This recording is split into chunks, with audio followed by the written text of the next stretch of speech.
नमस्कार, मैं विकास दुग्गल हूँ और चुनाव की शंखनाद हो चुकी है और बहुत जल्द कांग्रेस की भी सूची आएगी। हालांकि इस मामले में बीजेपी ने जल्दी कर दी है और 21 दावेदारों के नाम, 21 प्रत्याशियों के नाम भी घोषित कर दिए हैं। अब बारी कांग्रेस की है और कांग्रेस में बस्तर सबसे इम्पोर्टेंट रोल रखता है। बस्तर की 12 सीटें बहुत ज़्यादा महत्वपूर्ण रखती है, इसलिए कांग्रेस भी फूक फूक कर कदम ले रही है। अगर सर्वे की बात की जाए तो हमारा सर्वे को छोड़कर कई सर्वे में बस्तर संभाग से 3 सीटों पर प्रत्याशी बदले जाने की संभावना दिख रही है। और आज हम एक शुरुआत कर रहे हैं डायरेक्ट प्रत्याशियों से और डायरेक्ट उन लोगों से चर्चा करना चाह रहे हैं जो इस चुनाव मैदान में उतरना चाहते हैं। तो आज मेरे साथ श्याम कुमारी ध्रुवा जी हैं और वो 3 बार की सरपंच रह चुकी है और वे नारायणपुर सीट से इस बार चुनावी मैदान पर लड़ना चाहती है। और आपको बता दें कि इस विधानसभा सीट पर 57% महिला वोटर है, लेकिन आज तक इस सीट पर कभी किसी महिलाओं को टिकट नहीं मिला गया और कभी ना दिया गया, किसी भी पार्टी ने नहीं दिया।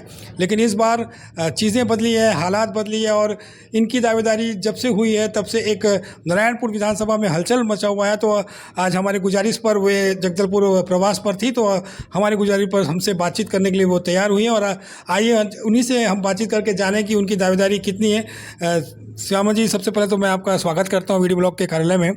और जिस प्रकार से नारायणपुर विधानसभा है, आपको क्या लगता है कि वहाँ पर आपकी दावेदारी महत्वपूर्ण है और आप जनता के बीच जाकर किस मुद्दे पर वोट मांगेंगे?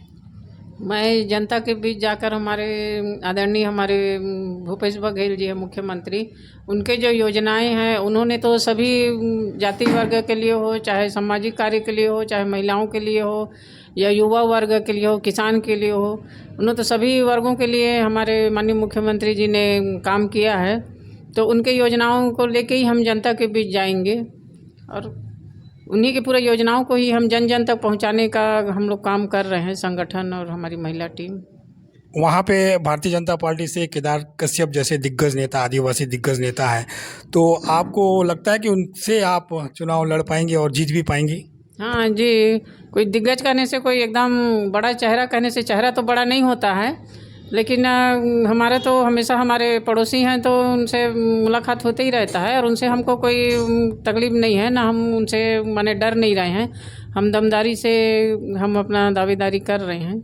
एक बात मुझे पता चली कि आप भानपुरी क्षेत्र में निवास करती हैं और नारायणपुर विधानसभा भानपुरी से निकलकर ओरछा तक भी जाता है, तो वहाँ तक आप कैसे पहुँच पाएंगी? कैसे वहाँ तक के जनता से आप अपने पक्ष में मतदान करा पाएंगी? मैं सरपंच संघ के प्रांतीय उपाध्यक्ष हूँ, तो मेरे सभी सरपंचों से मेरा बैठक होते रहता है। हमारा ग्रुप के माध्यम से ही सारे सरपंच आगे आके मेरे को दावेदारी करने के लिए, मेरा सहयोग करने के लिए उन्होंने कहा है, तभी मैं आगे आके अपना दावेदारी कर रही हूँ। और हमारे सामाजिक तौर पे भी हमारे जो समाज के, जो हमारे गौड़ समाज के जो हैं, हमारे गौड़ समाज भी मेरे को आगे आने के लिए बोले हैं और दावेदारी करने के लिए बोले, तो उनका भी रहेगा। और चुनाव तो संगठन लड़ेगी हमारे साथ, संगठन में हर कार्यकर्ता चुनाव लड़ेंगे, हर कार्यकर्ता का सहयोग है मेरे को। और हर कार्यकर्ता, बहुत सारे कार्यकर्ता हमारे क्षेत्र के पूरे कार्यकर्ता मेरे को सामने लाए हैं, तो मैं दावेदारी कर रही हूँ। तो जिस प्रकार से आप 3 बार सरपंच रही है, तो सरपंच का चुनाव लड़ना और विधानसभा का चुनाव लड़ना तो आपको चुनौती लग रहा है? नहीं, इसमें कुछ चुनौती नहीं है। जिस तरह से हम अपना पंचायत चला रहे हैं, हमने अच्छा काम किया है, तो हम 3 बार के सरपंच हमको चुने हमारे गांव वाले। और हमेशा मैं 300-400 वोट से निकाली हूं, तो हमेशा हमारे गांव के आम जनता का, हमारे ग्रामीणों का, सबका सहयोग रहा है। तो मुझको नहीं लगता कि विधानसभा चुनाव मेरे लिए मुश्किल होगा। मेरे जैसे सरपंच चुनाव लड़ी मेरे को, तो ऐसे विधानसभा चुनाव लड़ना है मेरे लिए कोई मुश्किल काम नहीं होगा। तो नारायणपुर विधानसभा में ऐसी वैसी कौन सी समस्या आपको दिखती है जिस पर आप, अगर विधायक चुन ली जाती है, तो उस पर आप प्राथमिकता से काम करेंगे?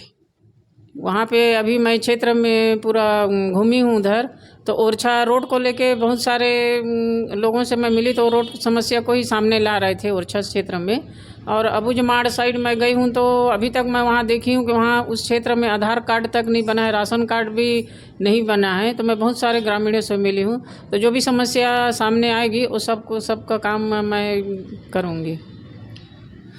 तो ये श्यामा जी हैं और श्यामा जी की दृढ़ शक्ति और मजबूत ताकत है उनकी, और बहुत कॉन्फिडेंस से वो अपना जवाब को देती है। और अब देखना ये है कि आने वाले लिस्ट जो कांग्रेस की जारी होती है उसमें इनके लिए इनके नाम पर मुहर लगती कि नहीं लगती, ये फैसला तो राजनीतिक पार्टी के आलाकमान दिल्ली में और रायपुर में बैठ कर तय करेंगे। लेकिन इतना तय है कि अगर नारायणपुर में प्रत्याशी बदलने की बात होती है तो ये एक सबसे बड़ा चेहरा होगा। धन्यवाद।